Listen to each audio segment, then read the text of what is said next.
हाँ जी, नमस्कार। तो आप सब लोगों ने ये न्यूज़ ज़रूर देखी होगी, कल से आपके पास पहुंची होगी इस तरह की ये खबर, जिसमें लिखा हुआ है कि अब तीनों डिस्कॉम जो है वो 5 साल के अनुबंध पर कर सकेंगे नियुक्तियां। यानी जो अब जो पोस्ट है पावर कंपनीज के अंदर वो कॉन्ट्रैक्ट बेस के ऊपर, संविदा के ऊपर कह सकते हो आप, भरी जाएगी। और करीब 10,000 पोस्ट जो है वो खाली है। इस तरह की न्यूज़ आपने देखी होगी। तो चर्चा शुरू करते हैं इसके ऊपर। आपके मन में जितने भी प्रश्न हैं उन सारे प्रश्नों का जो है यहाँ पे आपको जवाब मिलेगा वन बाय वन। मैंने क्वेश्चन फॉर्म में जो है चीज़ें लिखी है। मैं खुद जो है डिस्कॉम में एज ए अकाउंट ऑफिसर के रूप में काम कर रहा हूँ, तो मेरा जितना ज्ञान है, जितनी जानकारी है, वो मैं आप तक पहुँचाने का प्रयास करूँगा।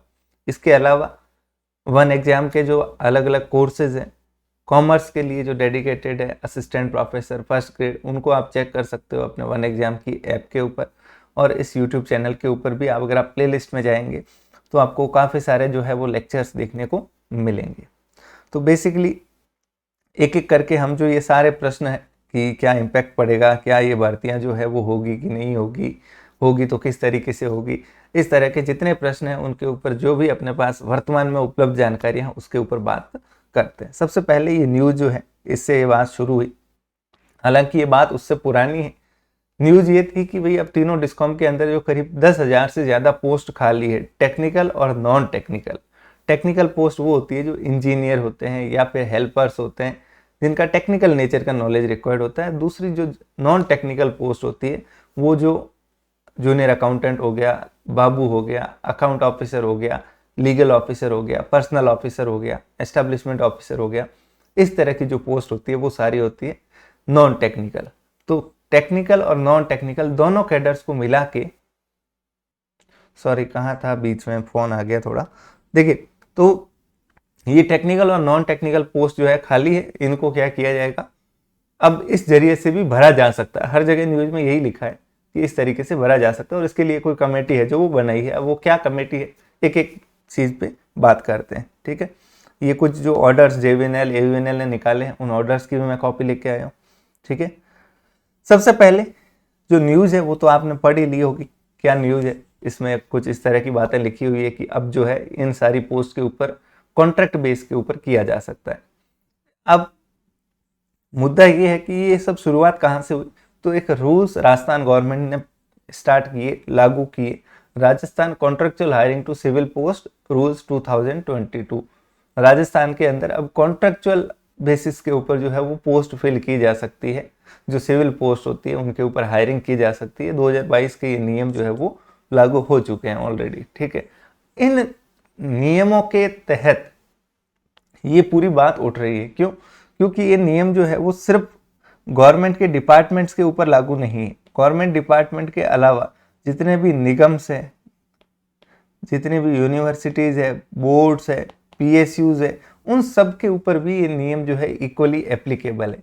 कहने का मतलब जो सरकारी विभाग है वो तो है ही, उसके अलावा जो गवर्नमेंट की दूसरी अन्य संस्थाएं हैं, स्वायत्त संस्थाएं हैं, पीएसयूज है, सरकारी कंपनियां हैं, उनके ऊपर भी ये रूल्स लागू होते हैं। बेसिकली आप पर्पज समझिए रूल्स का क्या है। देखिए, गवर्नमेंट के अंदर क्या होता है कि एक तो परमानेंट नेचर के एम्प्लॉयज होते हैं, जो रिक्रूटमेंट की ड्यू प्रक्रिया होती है, जो भर्ती की प्रक्रिया होती है, उसके थ्रू सेलेक्ट होकर कैंडिडेट आते हैं। अब उसके अलावा गवर्नमेंट को और भी बहुत सारे लोगों की आवश्यकता पड़ती है समय समय पे। तो गवर्नमेंट बेसिकली क्या करती है, उनकी पूर्ति के लिए परमानेंटली उनको फिल करने की बजाय क्या करती है, कॉन्ट्रैक्ट के बेसिस पे एम्प्लॉयज को रखती है, ठीक है। बेसिकली वो कॉन्ट्रैक्ट के थ्रू किस तरीके से रखती है कि मान लो जेडीबीवीएनएल को रिक्वायरमेंट है किसकी, कोई कंप्यूटर टाइपिस्ट या इस तरह के लोगों की, तो वो क्या करेगी, किसी कॉन्ट्रैक्टर के पास जाएगी, किसी ठेकेदार के पास जो मैन पावर सप्लाई करता हो, और कॉन्ट्रैक्टर से कॉन्ट्रैक्ट करेगी कि भाई आप जो है 10 लोग सप्लाई करोगे, 10% जिनको कंप्यूटर का नॉलेज है, साथ में कंप्यूटर भी सप्लाई करना, और हम आपको मंथली इतना रुपया पर कंप्यूटर ऑपरेटर देंगे। और ये कॉन्ट्रैक्टर क्या करता है, फिर आगे अपने कुछ बंदों को जो है वो ला के जेडीबीएनएल में लगा देता है। जैसे एक सिक्योरिटी एजेंसी होती है, आप काम जो देते हो, मान लो मुझे मेरे घर की सुरक्षा करवानी है, तो मैं क्या करूंगा, किसी सिक्योरिटी एजेंसी के पास जाऊंगा और एजेंसी फिर अपने बंदों को लगाएगी। मैं डायरेक्टली जो है बंदों से डील नहीं करता। तो बीच में हमेशा क्या होती है, एक एजेंसी होती है, मिडल मैन होती है, अब एक तो ये सिस्टम, दूसरा गवर्नमेंट के आजकल के जो ज्यादातर काम होते हैं वो प्रोजेक्ट बेसिस पे होते हैं कि मान लो 2 साल के लिए, 5 साल के लिए, 10 साल के लिए कोई पर्टिकुलर टास्क है, कोई अभियान है, कोई योजना है, उसको लागू करना है। अब उस पर्टिकुलर योजना के लिए 10, 20, 50, 100 जितने भी लोग चाहिए, क्या आप उनको परमानेंटली नौकरी दे के अपना राजस्व का नुकसान करोगे, पैसों का नुकसान करोगे? तो इससे बचने के लिए दूसरा तरीका है क्या, कि आप 5 साल के लिए जितना प्रोजेक्ट चलेगा उतने टाइम के लिए क्या कर दीजिए, लोगों को लगा दीजिए। ठीक है, तो ये दो मकसद के लिए, एक तो जो एग्जिस्टिंग संविदा कर्मी काम कर रहे थे उनको ठेकेदारों के थ्रू हटाने की बजाय सीधा डायरेक्ट वो अब जो है वो लग सकते हैं। दूसरा, फ्यूचर के अंदर जो नई भर्तियां इस तरह की जहां पे रिक्वायरमेंट परमानेंट नेचर की नहीं है, टेम्परेरी चाहिए आपको काम करने के लिए, जैसे कोई केंद्र सरकार की स्वास्थ्य योजना है उसको लागू करना है, उसके लिए कर्मचारी की आवश्यकता है, तो इस तरह की परियोजनाओं के लिए, प्रोजेक्ट्स के लिए जो है आप कॉन्ट्रैक्ट बेसिस पे हायर कर सकते हो। इसको सुविधाजनक करने के लिए नियम बनाए गए। ठीक है, इन नियमों के अंदर क्या लिखा हुआ है वो जानना जरूरी है, वो जानेंगे फिर जो है हमें ऑटोमेटिकली जो भी आपके सवाल है वो सारे लिखे हुए 1 बाय 1 जो है वो आ जाएंगे। इन नियमों में लिखा हुआ है कि सरकार जो है वो क्या कर सकती है, सरकार मतलब ये पीएसयूज, बोर्ड, निगम, यूनिवर्सिटी सब मिला जुला के कवर्ड है उसके अंदर। वो क्या कर सकती है, कुछ टेम्परेरी पोस्ट जो है वो क्रिएट करवा सकती है। ठीक है, फाइनेंस डिपार्टमेंट की अप्रूवल की मदद से, एफडी की अप्रूवल की मदद से जो है क्या किया जाएगा, टेम्परेरी पोस्ट क्रिएट की जाएगी किसी प्रोजेक्ट के लिए जितनी रिक्वायरमेंट है। मान लो जेडीवीएनएल के अंदर कोई प्रोजेक्ट है, उसके लिए 100 लोगों की आवश्यकता है, तो एफडी के पास जाओगे आप, एफडी क्या करेगी, उसको अप्रूव कर देगी कि हाँ उसको आप 100 लोगों को हायर कर सकते हो टेम्परेरी पर्पज के लिए।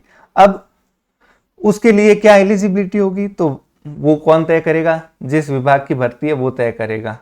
क्या एज लिमिट होगी, तो वही जो नॉर्मल गवर्नमेंट एम्प्लॉयज बनने के लिए आपको एग्जाम देने के लिए जो एज लिमिट होती है 35-40, रिलैक्सेशन 5 साल का, वो सेम। रिजर्वेशन सेम प्रोविजन यहाँ भी लागू होंगे। ठीक है, सबसे इंपॉर्टेंट पीरियड ऑफ अपॉइंटमेंट लिखा गया है कि मैक्सिमम पीरियड ऑफ अपॉइंटमेंट जो है वो 5 साल, या जो प्रोजेक्ट का टेन्योर है, जो प्रोजेक्ट का टेन्योर है, दोनों में से विच एवर इज अर्लियर। मान लो 5 साल या प्रोजेक्ट 3 साल के लिए ही है तो 3 साल के लिए आपका अपॉइंटमेंट किया जाएगा। ठीक है, फर्दर उसको एक्सटेंड किया जा सकता है, एक्सटेंशन हो सकता है अधिकतम 3 साल तक के लिए। मतलब टोटल जो है वो कितना होगा, 8 ईयर्स, 5 साल ओरिजिनली और 3 साल के लिए उसको फर्दर, अगर काम पूरा नहीं हुआ तो आप 3 साल के लिए उसको एक्सटेंड भी कर सकते हो। ओके, अब सुनिएगा, क्या सैलरी दी जाएगी इनको, क्या पे दिया जाएगा। तो पहली बात तो इनको जो है रेगुलर जैसे गवर्नमेंट कर्मचारियों को वेतन मिलता है वैसा नहीं मिलेगा, बल्कि क्या मिलेगा, फिक्स्ड पे मिलेगा। ठीक है, एक निश्चित भुगतान मिलेगा तय। ठीक है, अब ये फिक्स्ड पे जो है जब डिसाइड होगा तो ध्यान रखा जाएगा इनके पैरेलल जो परमानेंट पोस्ट के कैडर है उनको ध्यान रखा जाएगा। फॉर एग्जाम्पल, आप टेम्परेरी पोस्ट के ऊपर जहां हायर कर रहे हो, ठीक है, वहां जूनियर अकाउंटेंट को हायर कर रहे हो, तो इसके समकक्ष जो परमानेंट कैडर है वहां जूनियर अकाउंटेंट की क्या सैलरी है, उसका कितना ग्रेड पे है, उसके आधार पे इसकी सैलरी तय होगी। इधर परमानेंट में ईओ का कैडर है तो उसके समकक्ष अगर ऑफिसर लेवल में कोई हायरिंग की जा रही है तो उसका तय होगा वेतन। मतलब यहाँ भी वेतन जूनियर अकाउंटेंट का होगा, फिर उसके ऊपर होगा, फिर जैसे जैसे पोस्ट परमानेंट कैडर्स में होती है, पोस्ट बढ़ती है, उसका ग्रेड पे बढ़ता है, सैलरी बढ़ती है। सिमिलरली इनको दिया तो फिक्स पे जाएगा, लेकिन वो फिक्स पे निर्धारित करते वक्त उन चीजों को ध्यान में रखते हुए तय किया जाएगा। क्लियर।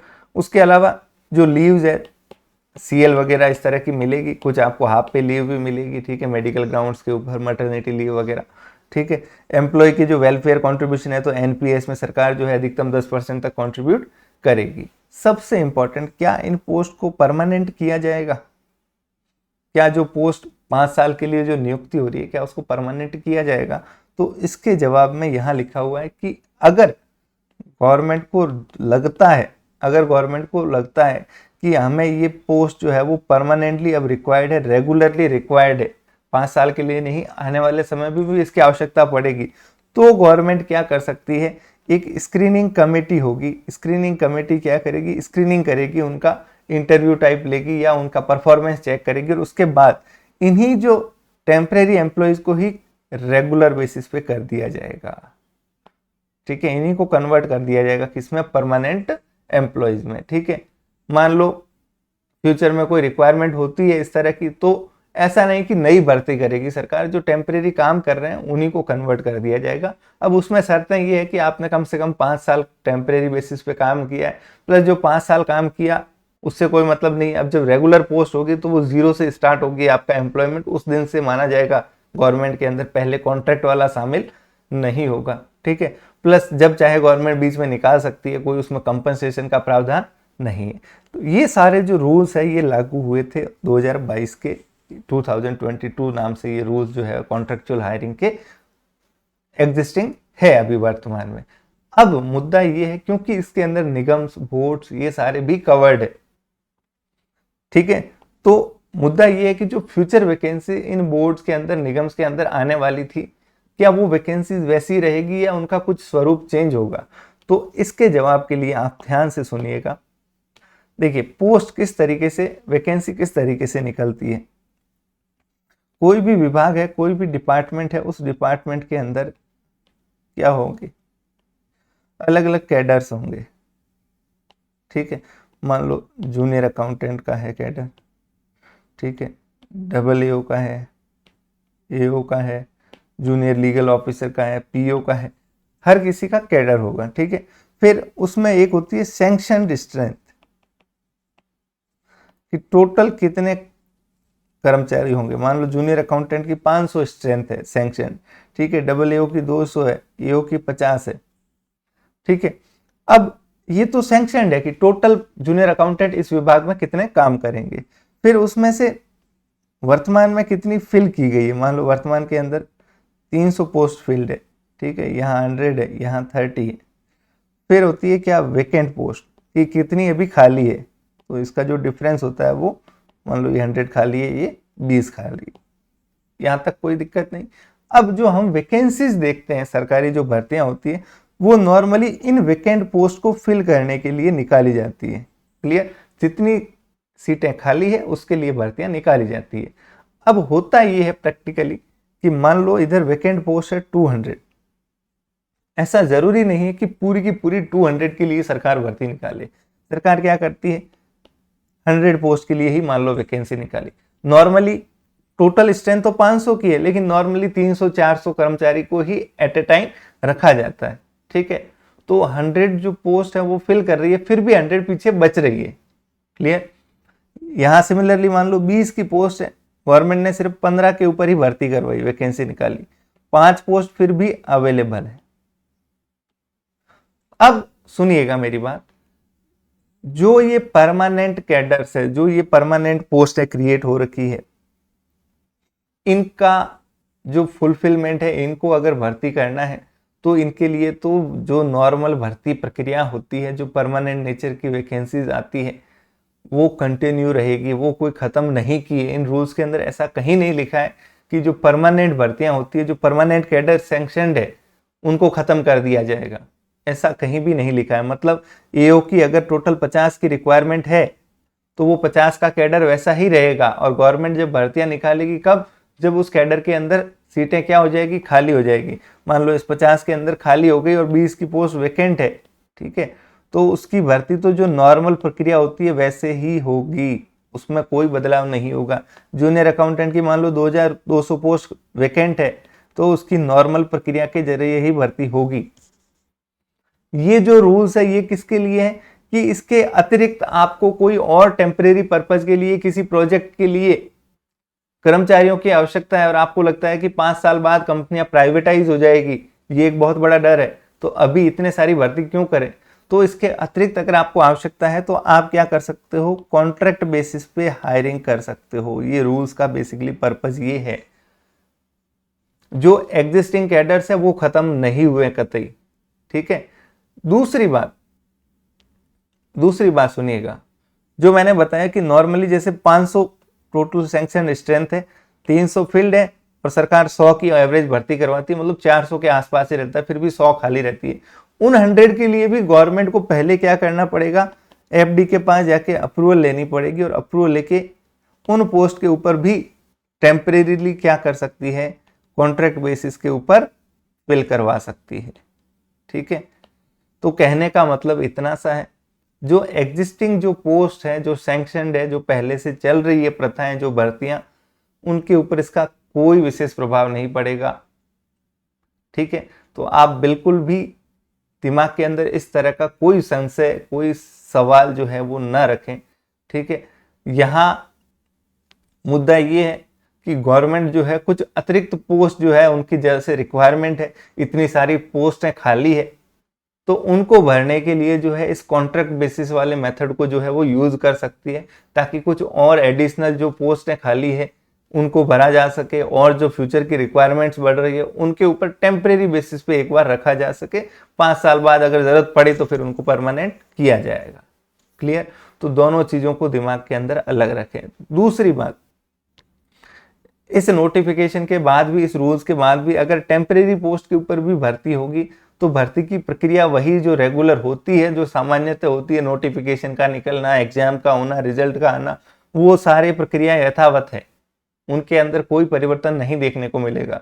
इवन सिलेबस भी वही रहेगा, जो मूल जो सर्विस है उसका जो सिलेबस होता है सिलेक्शन का, वही यहाँ फॉलो किया जाएगा। हालांकि ये भी डिफाइन नहीं किया इसमें, तो ये लिखा है कि जो कंसर्न विभाग है वो तय करेगा कि किस तरीके से क्या सिलेबस, क्या एग्जाम रखना है, लेकिन वही रहेगा। ठीक है, उसके अंदर कोई परिवर्तन जनरली देखने को नहीं मिलेगा। ठीक है, तो इसका नए भर्तियों के ऊपर क्या इम्पैक्ट होगा? सिंपल सा मैं कहूँगा कि जो आपकी एग्जिस्टिंग जो वैकेंसीज है, जो आने के चांसेस है, वो पोस्ट वैसे ही रहेगी। ठीक है, खत्म नहीं होगी। क्लियर है? सिर्फ एक फर्क पड़ सकता है कि गवर्नमेंट जो है कुछ बड़े स्तर पे टेम्परेरी जो कॉन्ट्रैक्ट बेसिस के ऊपर जो है वो हायरिंग करे।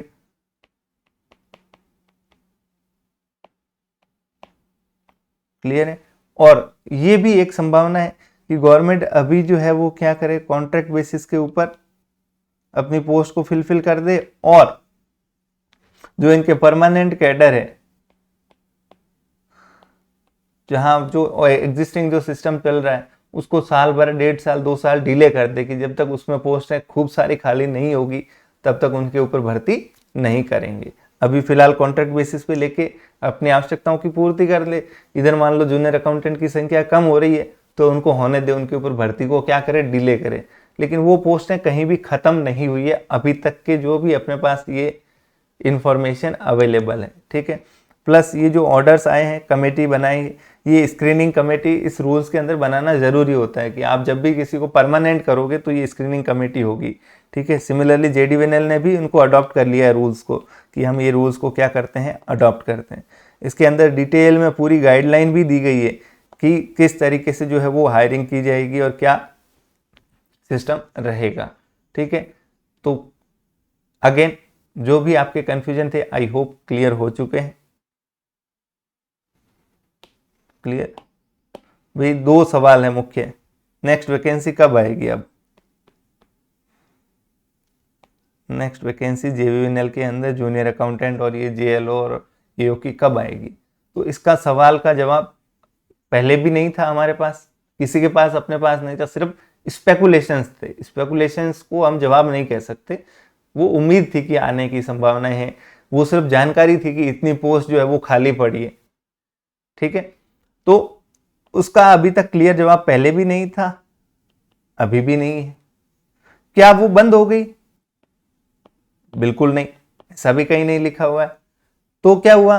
तो ये हुआ कि एक एडिशनल और जो है वो हमारे लिए अच्छी बात है कि जो है गवर्नमेंट की इतने सालों से खाली पड़ी है इतनी सारी पोस्ट, उनके ऊपर कॉन्ट्रैक्ट बेसिस पे कम से कम जो है वो एक बार जो है हायरिंग देखने को मिल सकती है, अलग से आपको रिक्रूटमेंट देखने को मिल सकता है। जो वर्तमान सिस्टम है वो वैसा का वैसा चल रहा है। क्लियर? मेरे हिसाब से 3 चीजों में आपके सारे प्रश्न समाहित हो गए होंगे। मैंने प्रयास किया इसको पूरा एक्सप्लेन करें। अब हम सब की दिक्कत ये है कि हम स्पेकुलेशंस के ऊपर बहुत ज्यादा चलते हैं, मतलब ऐसा हो जाएगा, वैसा हो जाएगा।